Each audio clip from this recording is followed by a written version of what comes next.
नमस्कार मित्रों, आपका स्वागत है हमारे चैनल धर्मलोक में। आज हम जानेंगे नाग पंचमी की कहानी। तो चलिए शुरू करते हैं। श्रावण कृष्ण पंचमी को नाग पंचमी कहते हैं। कहीं कहीं पर यह त्योहार श्रावण शुक्ला पंचमी को मनाया जाता है। नाग पंचमी हिंदुओं का पावन पर्व है। इस दिन महिलाएं नाग देवता की पूजा करती है और नाग देवता को भोग लगाती है। ज्योतिष के अनुसार पंचमी तिथि के स्वामी नाग है। अंत नाग पंचमी के दिन आटे में हल्दी मिलाकर नाग बनाएं और उस नाग का पूजन करना चाहिए। सुगंधित पुष्प और दूध सांपों को प्रिय होता है, इसीलिए ये वस्तुएं अर्पित करें और व्रत के दिन नाग पंचमी की कहानी सुननी चाहिए।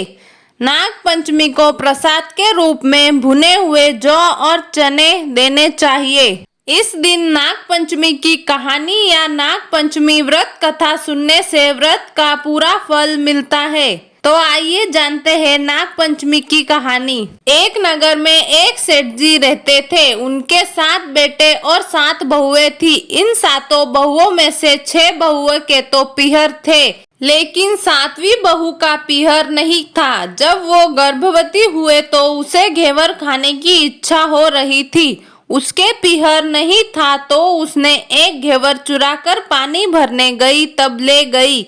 वहां जाकर पेड़ के नीचे घेवर रख दिया और सोचा कि पानी भरकर आराम से घेवर खा लूंगी। जब वो पानी भरकर घेवर लेने गई तो वहां घेवर नहीं मिला। उस पेड़ के पास एक बॉबी थी, उसमें एक नागिन रहती थी। वह नागिन भी उस समय गर्भवती थी। घेवर को देखकर नागिन की इच्छा उसे खाने की हुई और उसने घेवर खा लिया।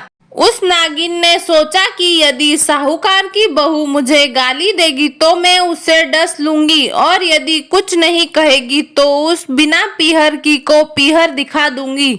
साहूकार की बहू ने कहा कि शायद कोई मेरे जैसी ही होगी जिसने ये घेवर खा लिया। ऐसा सुनकर नागिन बहुत खुश हुई और उसने अपने बेटों से कहा कि तुम इंसान का रूप बनकर जाओ और साहूकार की बहू को लेकर आओ। नागिन के बच्चे इंसान का रूप बनकर साहूकार के घर चले गए। वहां जाकर उन्होंने कहा कि हम हमारी बहन को लेने के लिए आए हैं। तब सास ने कहा कि पहले तो कभी नहीं आए, इतने दिन कहाँ थे? तब उन्होंने कहा कि जब हमारी बहन का जन्म हुआ तब हम नानी के घर थे और शादी हुई तब हम परदेश कमाने के लिए गए थे। उन लड़कों ने बहुत सारे कपड़े, गहने और मिठाइयाँ बहन के सास और जेठानियों के लिए ले गए थे। सास अत्यंत प्रसन्न थी और जेठानियां उसे देखकर जल रही थी। सास ने बहू को उनके साथ में भेज दिया। बॉबी के पास जाकर उन्होंने कहा, बहन हम नाग है। उस दिन जब तुमने पेड़ के नीचे घेवर रखा था तब तुम्हारा घेवर हमारी माँ ने ही खाया था। उन्होंने तुम्हें अपनी बेटी माना है, इस नाते से तुम हमारी बहन हुई। बहन अब तुम हमारी पूंछ को पकड़ लो और डरना मत। उनके कहने पर वह पूंछ पकड़कर बॉबी में चली गई। वहां पर उन्होंने उसे बहुत लाड प्यार और सुख से रखा। वहीं पर उसने एक लड़के को जन्म दिया। जब उसका लड़का थोड़ा बड़ा हुआ तब की बात है, पड़ोसन ने साहूकार की बहू को सिखा दिया, अगर तू तेरी माँ की इतनी ही लाडली है तो तू तेरे माँ से कहना कि आज तो नागों को दूध मैं ही पिलाऊंगी। पड़ोसन का ताना उसे सहन नहीं हुआ। वह माँ से जिद करके नागों का दूध ठंडा करने लगी। अभी तक दूध ठंडा नहीं हुआ था, उससे पहले ही उसके बेटे ने घंटी बजा दी। घंटी की आवाज सुनकर छोटे बड़े सारे नाग दूध पीने के लिए दौड़ पड़े। जब उन्होंने दूध में मुंह लगाया तो बहुतों का मुंह जल गया। तब नाग क्रोधित होकर बोलने लगे कि हम बहन को काटेंगे। उसकी माँ ने उन्हें समझाते हुए कहा कि इसे मत काटो, ये तुम्हें आशीष देगी। थोड़े दिन बीत जाने के बाद पड़ोसन ने फिर से ताना मारा कि यदि तेरी माँ तुझ पर विश्वास करती है तो तुझे 7वें कोटे की चाबी देती। उसने माँ से जिद करके चाबी ले ली और जब ताला खोला तो अंदर झूले में बाबा नाग झूल रहे थे।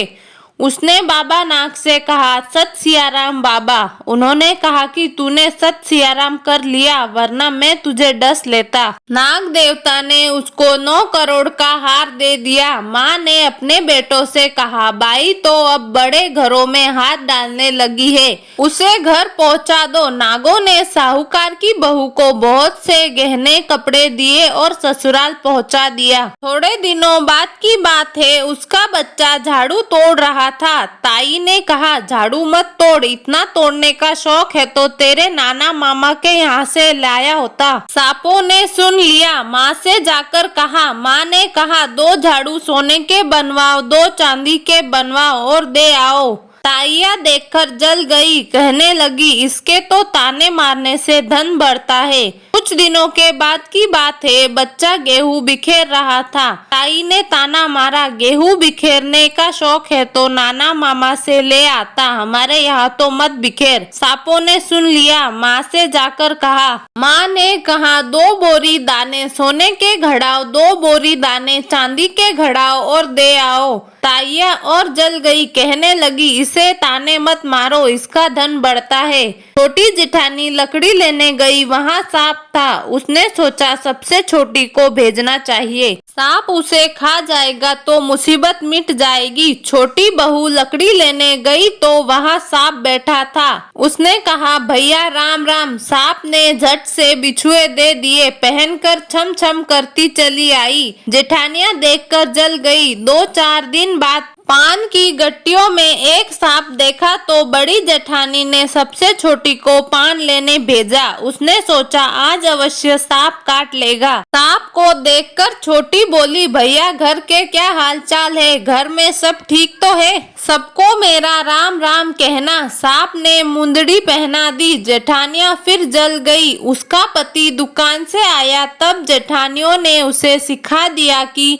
तेरी पत्नी के तो सांप बिच्छू से दोस्ती है। साहूकार का बेटा अपनी पत्नी से रात को कहने लगा, सच सच बता, सांप बिच्छू तेरे क्या लगते हैं जो तुझे काट खाने के बजाय गहने देते हैं? बहू ने कहा, वो तो मेरे भाई भतीजे लगते हैं। फिर उसने सारी बात अपने पति को बताई। पति ने कहा, तो क्या तेरा भाई भतीजे तुम्हें ही बुलाते हैं, कभी अपने जवाई को यानी हमें तो बुलाते नहीं है? आने कोने में छुपे सांपों ने बात सुन ली तो जाकर अपनी माँ से कहा। माँ ने कहा, दोनों को बुला लाओ। वे इंसान का रूप बनाकर दोनों को व बच्चे को बुला लाए। खूब कपड़े गहने देकर तीनों को विदा किया।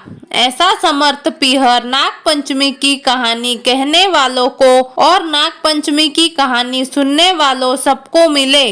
जैसे बिना पीहर के वो पहले रही थी, वैसे कोई भी ना रहे। तो मित्रों, ये थी नाग पंचमी की कहानी। उम्मीद करते हैं हमारे द्वारा दी गई जानकारी आपको अच्छी लगी होगी। आपको हमारा वीडियो अच्छा लगा हो तो लाइक, शेयर और सब्सक्राइब जरूर करें।